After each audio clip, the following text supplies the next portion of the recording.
ಶ್ರೀ ಗುರುಭ್ಯೋ ನಮಃ. ಹರಿ ಓಂ ನಮೋ ಭಗವತೆ ವಾಸುದೇವಾಯ. ಓಂ ನಮೋ ನಾರಾಯಣಾಯ. ನಮಸ್ಕಾರ. ಇವತ್ತು ರಾಕಿಂಗ್ ಸ್ಟಾರ್ ಯಶ್ರವರ ಜಾತಕ ವಿಶ್ಲೇಷಣೆ ಮಾಡೋಣ. ಹಾಗಿದ್ರೆ ಬನ್ನಿ, ಜಾಸ್ತಿ ಟೈಮ್ ವೇಸ್ಟ್ ಮಾಡೋದು ಬೇಡ, ಮುಂದುವರಿಯೋಣ.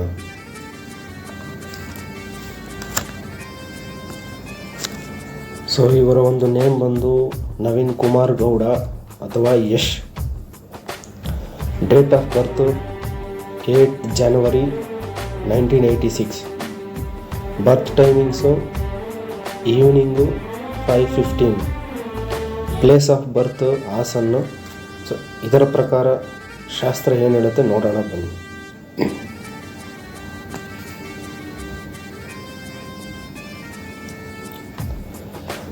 ಈ ಜಾತಕದವರಿಗೆ ಅಟ್ ಪ್ರೆಸೆಂಟ್ 40 ಇಯರ್ಸ್ ಕಂಪ್ಲೀಟ್ ಆಗಿದೆ. ಈ ಒಂದು ಬರ್ತ್ ಡೀಟೇಲ್ಸ್ ಪ್ರಕಾರ ಇವ್ರದ್ದು ಮಿಥುನ ಲಗ್ನ, ವೃಶ್ಚಿಕ ರಾಶಿ, ಜ್ಯೇಷ್ಠ ನಕ್ಷತ್ರ 3ನೇ ಪಾದ. ಓಕೆನಾ? ಇವರ ಹೆಸರಿನ ಮೊದಲ ಲೆಟರು ವೈ ಇಂದ ಇಡಬೇಕಾಗಿತ್ತು. ಇಲ್ಲಿ ನೋಡ್ಬೋದು. ಇವರ ಹೆಸರಿನ ಮೊದಲ ಲೆಟರ್ ವೈ ಇಂದ ಇಡಬೇಕಾಗಿತ್ತು, ಆದರೆ ಇವರಿಗೆ ನವೀನ್ ಕುಮಾರ್ ಗೌಡ ಅಂತ ಇಟ್ಟಿದ್ರು. ತದನಂತರದಲ್ಲಿ ಅವರು ಸೀರಿಯಲ್ಗೆ ಎಂಟ್ರಿ ಆದಾಗ ಅವರು ಸ್ಟೇಜ್ಗೆ ಒಂದು ನೇಮ್ ಬೇಕು ಅಂತ ಯಶ್ ಅಂತ ಬದಲಿಸ್ಕೊಳ್ತಾರೆ. ಈ ಜಾತಕದವರಿಗೆ ಇವರು ಹುಟ್ಟಿದಾಗ ಬುಧ ದಶೆ ಪ್ರಾರಂಭ ಆಗಿತ್ತು. ಇದು 1990ರವರೆಗೂ ಇತ್ತು. ಬುಧ ದಶೆನೇ ಯಾಕೆ ಪ್ರಾರಂಭವಾಗಿತ್ತು ಅಂತ ಅಂದರೆ, ಇವರು ಜ್ಯೇಷ್ಠ ನಕ್ಷತ್ರದಲ್ಲಿ ಹುಟ್ಟಿರೋದ್ರಿಂದ ಜ್ಯೇಷ್ಠ ನಕ್ಷತ್ರದ ಅಧಿಪತಿ ಬುಧ ಗ್ರಹ ಆಗಿರುತ್ತೆ. ಆದ್ದರಿಂದ ಇವರಿಗೆ ಮೊದಲ ದಶ ಬುಧ ದಶನೇ ಆಗಿರುತ್ತೆ. ಈ ಬುಧ ದಶ ಮುಗಿಯುವ ವೇಳೆಗೆ ಇವರಿಗೆ 4 ವರ್ಷ ತುಂಬಿರುತ್ತೆ. ತದನಂತರದಲ್ಲಿ ಇವರಿಗೆ ಕೇತು ದಶ ಪ್ರಾರಂಭವಾಗುತ್ತೆ. ಕೇತು ದಶ 1997ರವರೆಗೂ ಇರುತ್ತೆ. ಈ ಒಂದು ಟೈಮ್ ಪೀರಿಯಡಲ್ಲಿ ಅವರಿಗೆ ವಿದ್ಯಾಭ್ಯಾಸ ನಡೀತಾ ಇರುತ್ತೆ. 11 ವರ್ಷ ತುಂಬಿರುತ್ತೆ ಈ ವೇಳೆಗೆ ಅವರಿಗೆ. ಇದರ ನಂತರ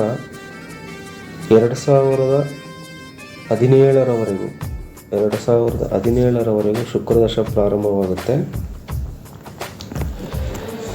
ಶುಕ್ರದಶ ಯಾವ ಜಾತಕರಿಗೆ ಅವರು ಓದುವ ಸಂದರ್ಭದಲ್ಲಿ ಬರುತ್ತೋ ಅವರಿಗೆ ವಿದ್ಯಾಭ್ಯಾಸದಲ್ಲಿ ಆಸಕ್ತಿ ಕುಂಠಿತವಾಗುತ್ತೆ. ಇವರು SSLC ನಂತರ PUCನ ಡಿಸ್ಕಂಟಿನ್ಯೂ ಮಾಡ್ತಾರೆ. ನೀವು ಇಲ್ಲಿ ನೋಡ್ಬೋದು, ತೋರಿಸ್ತೀನಿ.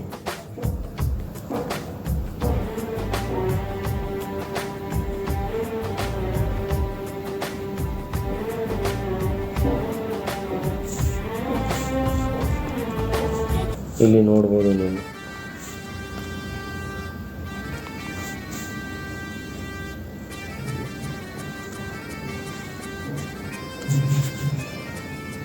ಇಲ್ಲಿ ಶೋ ಆಗ್ತಿದೆ ನಿಮಗೆ, ನೀವು ನೋಡ್ಬೋದು. ಇವರು SSLC ನಂತರ PUCನ ಡಿಸ್ಕಂಟಿನ್ಯೂ ಮಾಡ್ತಾರೆ. ಯಾಕಂದರೆ ಇಲ್ಲಿ ಸಬ್ಲಾಡಲ್ಲಿ 8 ಅಂತ ಬಂದಿದೆ. ಸಬ್ಲಾಡು ತುಂಬ ಇಂಪಾರ್ಟೆಂಟ್ ಆಗುತ್ತೆ.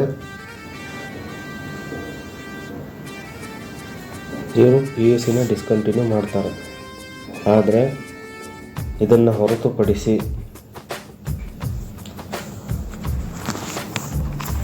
8ನೇ ಮನೆ ಉದ್ಯೋಗಕ್ಕೆ ಸಂಬಂಧಪಟ್ಟಂತೆ ನೀವು ನೋಡ್ಬೋದು. ಇನ್ನೊಂದ್ಸರಿ ತೋರಿಸ್ತೀನಿ. ಇಲ್ಲಿ ಉದ್ಯೋಗಕ್ಕೆ ಸಂಬಂಧಪಟ್ಟಂತೆ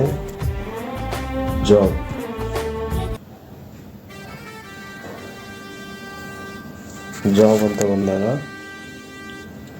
ಇಲ್ಲಿ ನೋಡ್ಬೋದು ನೀವು.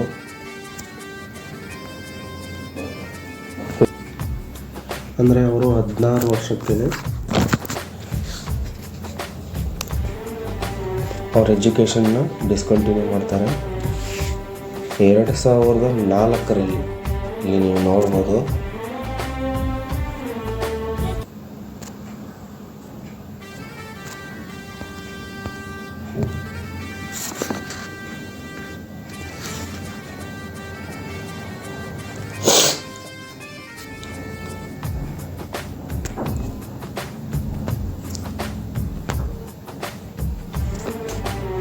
ಎರಡು 2004ರಲ್ಲಿ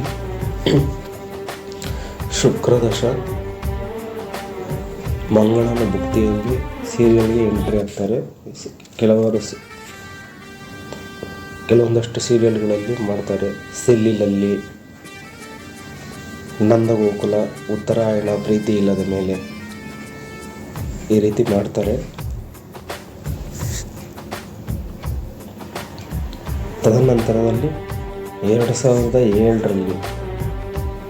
2007ರಲ್ಲಿ ರಾಹುವಿನ ಭುಕ್ತಿಯಲ್ಲಿ ಸಿನಿಮಾ ಲೈನ್ಗೆ ಎಂಟ್ರಿ ಆಗ್ತಾರೆ, ಫಿಲಮ್ ಲೈನ್ಗೆ ಎಂಟ್ರಿ ಆಗ್ತಾರೆ. 2007ರಲ್ಲಿ ಮೊದಲ ಸಿನಿಮಾ ಜಂಬದ ಹುಡುಗಿ, 2008ರಲ್ಲಿ ಮೊಗ್ಗಿನ ಮನಸ್ಸು. ಅದಾದ ನಂತರ 2010ರಲ್ಲಿ ಮೊದಲ ಸಲ, 2011ರಲ್ಲಿ ರಾಜಧಾನಿ ಅಂತ ಬರುತ್ತೆ, ಕಿರಾತಕ ಅಂತ ಬರುತ್ತೆ. ಇಲ್ಲಿ ನೀವು ನೋಡ್ಬೋದು 2011ರಲ್ಲಿ ಕಿರಾತಕ.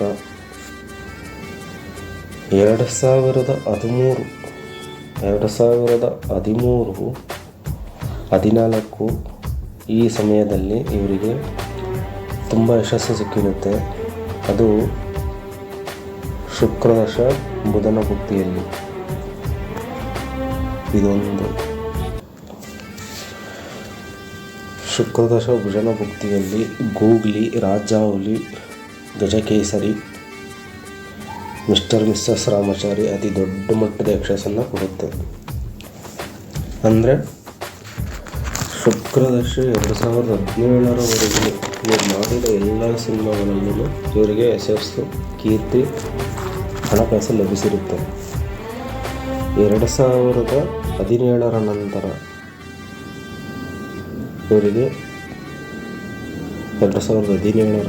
ಇವರಿಗೆ ನೀವು ನೋಡ್ಬೋದು ಇಲ್ಲಿ ಸೂರ್ಯದಶ ಪ್ರಾರಂಭವಾಗುತ್ತೆ. 2023ರವರೆಗೂ ಇರುತ್ತೆ, ಒಟ್ಟು 6 ವರ್ಷ. ಈ ಒಂದು ಸಂದರ್ಭದಲ್ಲಿನೇ ಅವರಿಗೆ 2018 ಡಿಸೆಂಬರ್ 21ಕ್ಕೆ KGF 1 ಅನೌನ್ಸ್ಮೆಂಟ್ ಮಾಡ್ತಾರೆ. KGF 1 ಅದು ರಾಹುವಿನ ಭುಕ್ತಿಯಲ್ಲಿ ರಿಲೀಸ್ ಆಗುತ್ತೆ. ಅತಿ ದೊಡ್ಡ ಮಟ್ಟದ ಯಶಸ್ಸನ್ನು ಕೊಡುತ್ತೆ ಅವರಿಗೆ. ನೀವೆಲ್ಲರೂ ನೋಡಿರ್ತೀರ. ತಿರ್ಗಾ ಅದೇ ಸೂರ್ಯ ದಶದಲ್ಲೇ ಕೇತು ಭುಕ್ತಿಯಲ್ಲಿ KGF 2 ಸಿನಿಮಾವನ್ನು ಅನೌನ್ಸ್ಮೆಂಟ್ ಮಾಡ್ತಾರೆ. ಇದು ಕೂಡ ಅವರಿಗೆ ಭಾರಿ ದೊಡ್ಡ ಮಟ್ಟದ ಯಶಸ್ಸು, ಕೀರ್ತಿಯನ್ನು ಲಭಿಸುತ್ತೆ. ನೀವೆಲ್ಲರೂ ನೋಡಿರ್ತೀರ. ಸೊ ಇಲ್ಲಿ ನಾನು ಪ್ರೂಫ್ ಸಮೇತ ತೋರಿಸ್ತೀನಿ ನೋಡಿ. ಇದು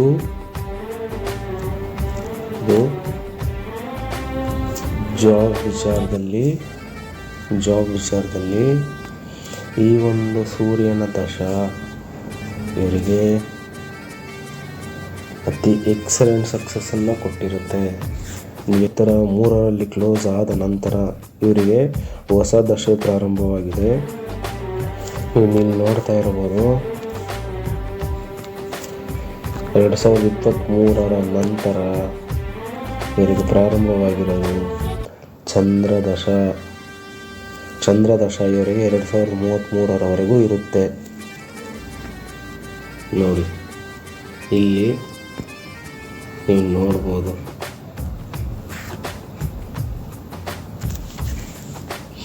ಇದು ಇವರ ಪ್ರೆಸೆಂಟ್ ನಡೀತಾ ಇರ್ತಕ್ಕಂಥ ಚಂದ್ರನ ದಶ. ಈ ಚಂದ್ರನ ದಶದಲ್ಲಿ ಇವರಿಗೆ ಸಕ್ಸಸ್ ರೇಟು ಮೀಡಿಯಂ ತೋರಿಸ್ತಾ ಇದೆ.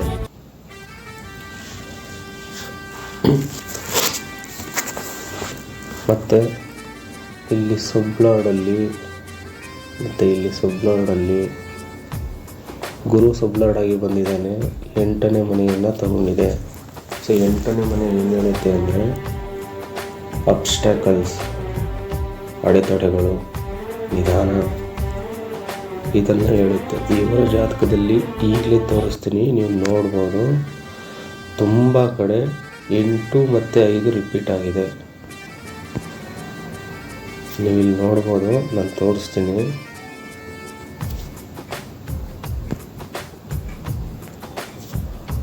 ತುಂಬ ಕಡೆ 5 2 ಸತಿ ರಿಪೀಟ್ ಆಗಿದೆ.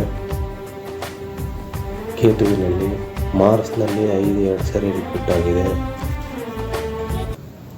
ಗುರುವಿನಲ್ಲಿ 8 5 ಸರಿ ರಿಪೀಟ್ ಆಗಿದೆ. ಸೊ 8 5 ಸರಿ ರಿಪೀಟ್ ಆಗಿದೆ, 5 4 ಸರಿ ರಿಪೀಟ್ ಆಗಿದೆ. ಸೊ ನಾವು ಶಾಸ್ತ್ರಗಳಲ್ಲಿ ಸೀರಿಯಲ್ಲು ಮತ್ತು ಸಿನಿಮಾದಲ್ಲಿ ಕೆಲಸ ಮಾಡಬೇಕು ಅನ್ನೋರಿಗೆ ಒಂದು ಕಾಂಬಿನೇಷನ್ ನೋಡ್ತೀವಿ. ಅಲ್ಲಿ ಆ ಕಾಂಬಿನೇಷನ್ನು 1 3 5 8 ಬರಬೇಕು. ಅದರಲ್ಲಿ ಯಾವುದಾದ್ರೂ ಇರಲೇಬೇಕು ಸ್ಟ್ರಾಂಗ್ ಆಗಿ. ಅದ್ರ ಜೊತೆಲೆ 10 11 ಬರಬೇಕು. ಇಲ್ಲಿ ಇವ್ರ ಜಾತಕದಲ್ಲಿ 5 ಮತ್ತು 8 ಅತಿ ಬಲವಾಗಿರೋದ್ರಿಂದ ಇವರು ಫಿಲಿಮ್ ಲೈನಲ್ಲೇ ಹೆಸರು, ಕೀರ್ತಿ, ಸ್ಥಾನಮಾನ, ಹಣಕಾಸು ಎಲ್ಲವನ್ನು ಮಾಡಿದ್ದಾರೆ. ಆದರೆ ಇಲ್ಲಿ ಇಂಪಾರ್ಟೆಂಟ್ ವಿಷಯ ಏನು ಅಂತಂದರೆ,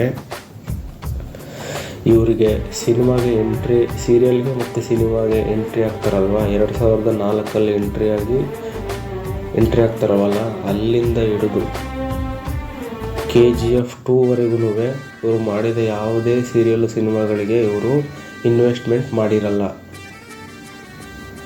ಸೊ ವಿತೌಟ್ ಇನ್ವೆಸ್ಟ್ಮೆಂಟು ಅವ್ರ ಕೆಲಸ ಅಷ್ಟೇ ಮಾಡಿದರು. ಅದು ಅವರಿಗೆ ಹಣನೂ ಕೊಟ್ಟಿತ್ತು, ಎಲ್ಲವನ್ನು ಕೊಟ್ಟಿತ್ತು.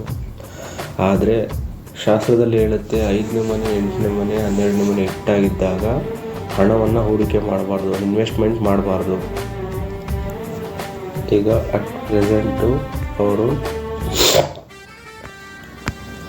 ಪ್ರೆಸೆಂಟು ಟಾಕ್ಸಿಕ್ ಸಿನಿಮಾವನ್ನು 2026 ಆಗಸ್ಟ್ 26ಕ್ಕೆ ಅನೌನ್ಸ್ಮೆಂಟ್ ಮಾಡಿದ್ದಾರೆ. ನೀವು ಇಲ್ಲಿ ಡೇಟ್ ನೋಡ್ಬೋದು. ಚಂದ್ರದಶನಲ್ಲಿ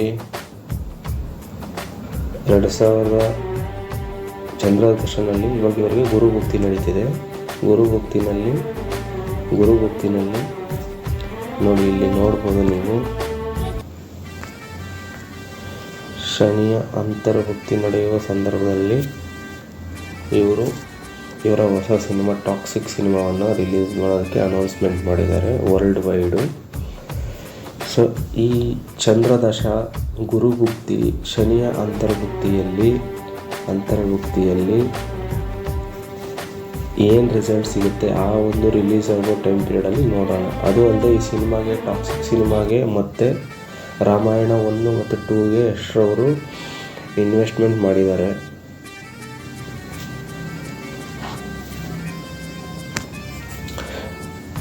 ನೋಡೋಣ ಬನ್ನಿ. ಇಲ್ಲಿ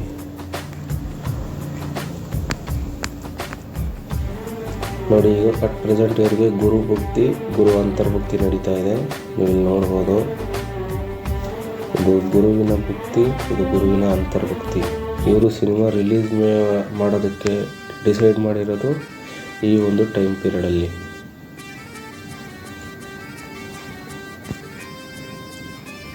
ಅಂದರೆ ನೋಡಿ, ಇಲ್ಲಿ ಶನಿಯ ಅಂತರ್ಭುಕ್ತಿನಲ್ಲಿ ಡಿಸೈಡ್ ಮಾಡಿದ್ದಾರೆ. ಇಲ್ಲಿ ನೀವು ಕಾಂಬಿನೇಷನ್ ನೋಡ್ಬೋದು. ಇದೇ ಕಾಂಬಿನೇಷನ್ 5 6 9 11 ಇದೆ. ಆದರೆ ಇಲ್ಲಿ ಸಕ್ಸಸ್ ರೇಟು ಮೀಡಿಯಮ್ ಸಕ್ಸಸ್ ಅಂತ ತೋರಿಸ್ತಾ ಇದೆ.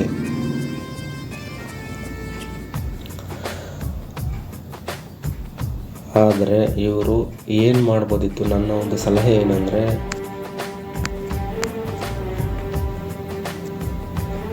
ಅವರು ಈ ಮರ್ಕ್ಯುರಿಯ ಅಂತರ್ಭುಕ್ತಿಯಲ್ಲಿ ರಿಲೀಸಿಗೆ ಪ್ಲ್ಯಾನ್ ಮಾಡ್ಕೊಂಡಿದ್ದಿದ್ರೆ ನೀವು ನೋಡ್ಬೋದು, ಇಲ್ಲಿ ಕಾಂಬಿನೇಷನ್ನು ಜಾಸ್ತಿ ಇದೆ. 1 4 6 7 9 11. 4 ಅಂದರೆ ಪಾಪ್ಯುಲಾರಿಟಿ, 6 ಅಂದರೆ ಹಣ ಬರುತ್ತೆ, ಲಂಸಮ್ ಹಣ ಬರುತ್ತೆ. ಇದು 5 ಅಂದರೆ ಕ್ರಿಯೇಟಿವಿಟಿಗೆ ಸಂಬಂಧಪಟ್ಟಿದ್ದು, ಫಿಲ್ಮ್ ಲೈನ್ಗೆ ಸಂಬಂಧಪಟ್ಟಿದ್ದು. ಸಕ್ಸಸ್ ರೇಟ್ ನೀವು ನೋಡ್ಬೋದು, ಇಲ್ಲಿ ಹೈ ಸಕ್ಸಸ್ ಇದೆ. ಎನಿವೆ ಟಾಕ್ಸಿಕ್ನ ಎಂಟೈರ್ ಟೀಮ್ಗೆ ಒಳ್ಳೆಯದಾಗಲಿ. ಸಮಸ್ತ ಲೋಕ ಸುಖಿನೋ ಭವಂತು, ಸರ್ವೇ ಜನ ಸುಖಿನೋ ಭವಂತು, ವಸುದೈವ ಕುಟುಂಬಕಂ. ಓಂ ಹ್ರೀಂ ಶ್ರೀ ಗುರುಭ್ಯೋ ನಮಃ. ಹರಿ ಓಂ.